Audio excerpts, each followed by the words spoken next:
Olá, estou aqui mais uma vez para trazer uma mensagem de Deus ao seu coração através dessa mídia social. Já quero te fazer um convite a nos seguir, a ativar as notificações, a se inscrever no nosso canal e a estar atento ao que Deus quer falar com a sua vida. E faça esse convite. Deus abençoe a sua vida em nome de Jesus.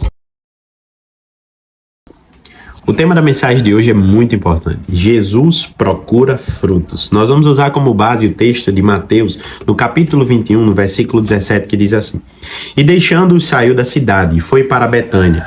E ali se alojou e passou a noite. E pela manhã, voltando para a cidade, teve fome. E vendo uma figueira perto do caminho, dirigiu-se a ela e não achou nada nela, senão folhas.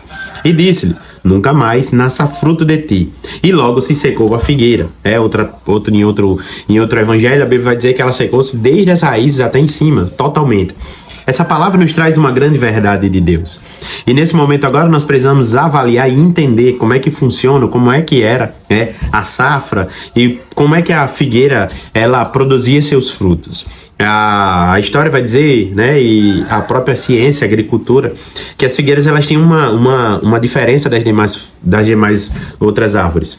As suas folhas, elas eram um indicativo de fruto, porque geralmente ela tinha um período de poda, o período onde ela perdia todas as suas folhas no período de inverno, e depois quando fosse chegando o período de primavera, de verão, o período de colheita, ela ia reverdecendo novamente.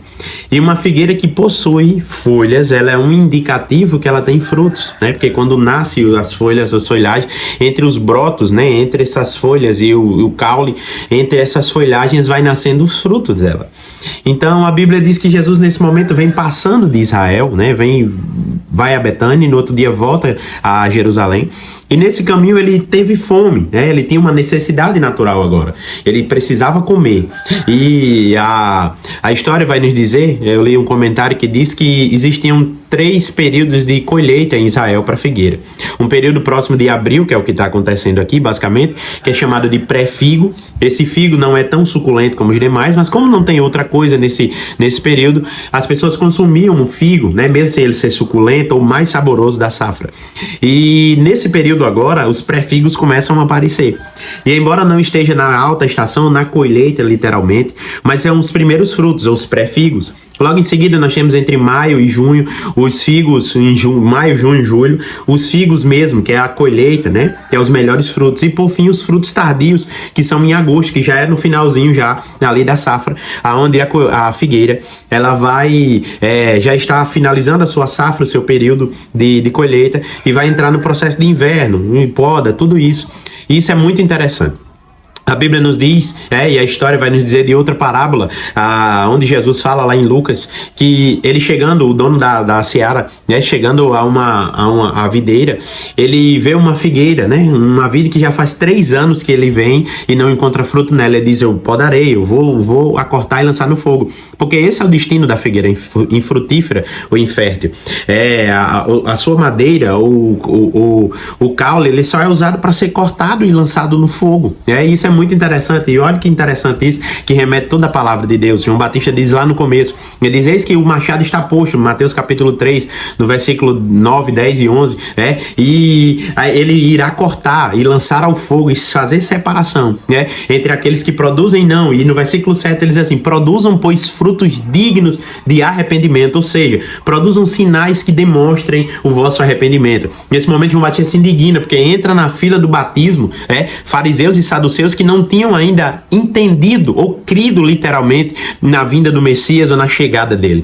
Então João Batista se indigna com isso e diz: olha, vocês não deveriam estar aí, raça de víbora, quem vos ensinou a fugir da ira de Deus? E isso nesse momento indigna João Batista, porque ele observa que aquelas pessoas que entraram na fila do batismo não tinham sinais de arrependimento. Então olhe como é importante os frutos são os nossos resultados. As pessoas elas podem olhar para a árvore, mas aquilo que é vislumbrado, aquilo que é desejado, são os frutos. Às vezes a árvore não é bela nem bonita, já vi diversos exemplos disso. Ela não é das melhores, mas ela produz o melhor. Então isso é muito maravilhoso da parte de Deus. Então a palavra vai nos dizer nesse momento agora que Jesus está procurando frutos e ele não acha frutos a não ser folhas. Isso é muito importante e muito grandioso de nós entendermos que Deus, ele está procurando em nós, ele está esperando de nós resultados. E é tão interessante que as figueiras elas demoram 3 anos para começarem a sua produção de frutos. E já faziam 3 anos que Jesus estava pregando e nenhum fruto, ou pouquíssimos frutos, foi visto entre aquele povo. E agora, nesse momento, Jesus diz, né? Jesus lança uma palavra duríssima sobre aquela figueira, mas remete para nós essa palavra. Nós temos que produzir frutos, e frutos bons, dignos de arrependimento, para agradar ao nosso Senhor. Uma das coisas que Deus mais recrimina é que a palavra é a aparência, né?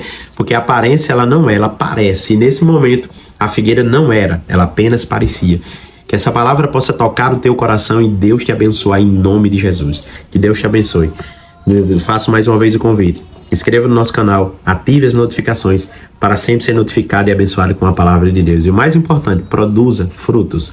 Seja produtivo e frutífero no reino de Deus. Deus te abençoe.